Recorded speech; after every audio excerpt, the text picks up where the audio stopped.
Beth Stewart.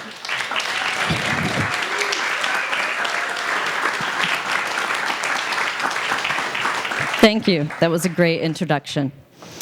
All right. The setup of my talk is going to be what eco-fashion can be and how you can participate, if you didn't grasp that from the intro.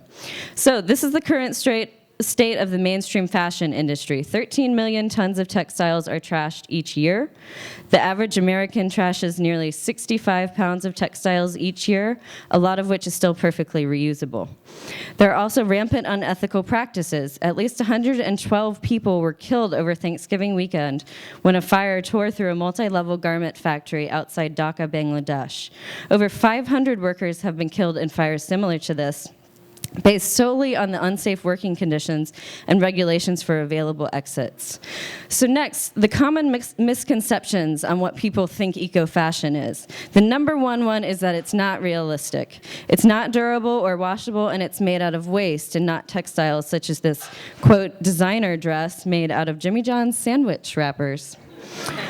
The second thing is that people think it is unappealing and unflattering and made out of uncomfortable fabrics. Quote, a burlap sack. People are unaware of changes within the industry that have made certain fabrics more wearable, and designers who are making innovative and stylish clothing while considering the environmental impact. The last, of course, which I'm sure a lot of you can relate to, is that it's too expensive. Most of the eco-fashion that has gotten national attention is from those high-end luxury designers and is unattainable for the majority of the population. Even though there are less well-known and lower-priced good eco-fashion people, the luxury market is generally what gets the attention. So, now for the positive part. I'm going to show you what eco-fashion should and can be using examples from right here in our own community. The next pictures are all from the annual eco-fashion show put on by Redress Raleigh, an eco-fashion company. So to start with, eco-fashion should recreate a shirt from a dress, a skirt from ties, or pants from sweaters. Eco-fashion should also repurpose, creating new uses for things. Discarded curtains, leftover upholstery fabric, items seen as waste by one industry can serve a new purpose in another. Eco-fashion should also renew the industry by inspiring people to think about how clothes are made and their impact. A designer who experiments with natural dyes instead of harmful chemical ones. Eco-fashion should also reinvent with new materials and methods.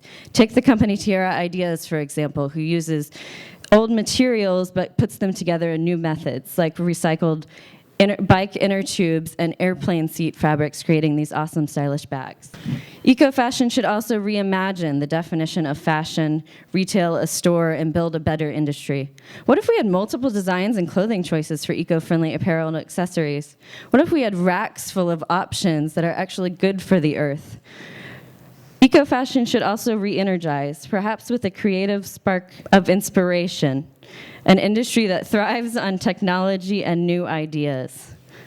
For example, a designer that might have inserted LED lights into the fabric of a dress for a glowing effect. Eco-fashion should also revive new life into outdated items. For example, taking favorite childhood bed sheets featuring things like Ren and Stimpy or Pac-Man or Star Wars, some of us might remember those things, and constructing dresses that are mod and trendy enough to wear now. Eco-fashion should also recycle, meaning to treat or process used or waste materials so as to make suitable for reuse. For example, Repreve fabric that is right out of Greensboro is recycled from plastic bottles and used to create nice handbags. Eco-fashion should revolutionize the world of fashion with an eco-conscious statement. Be proud, be bold, be one of a kind. This is not just a trend, and you can be part of the eco-fashion revolution by becoming a conscious consumer. So that was a lot of rewords. I can't imagine anyone going to the store and being like, well, Beth told me these 9 rewords, and I'm going to make sure this piece of fabric fits those 9 rewords. So what's the overall big idea? This is an overwhelming amount of things to think about on top of everyday life. And who can help you with these items? So Redress Raleigh can help you with this.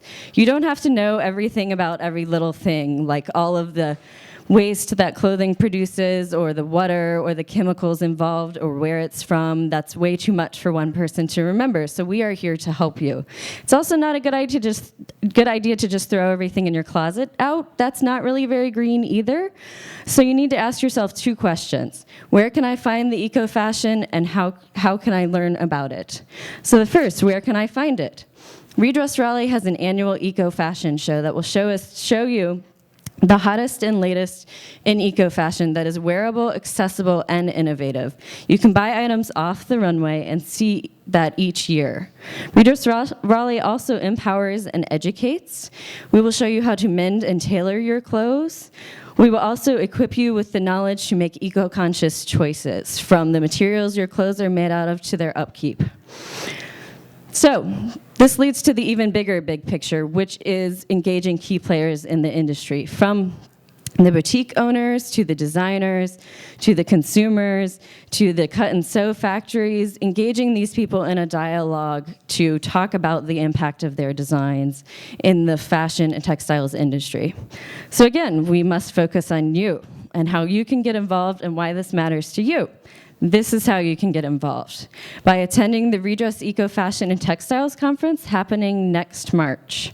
It's March 22nd through 24th, and there you will learn from and network with experts about current eco-fashion. You will see the latest on the runway, and you will also get a chance to put your skills into practice by shopping at the Sunday market. So come and join us. Thank you.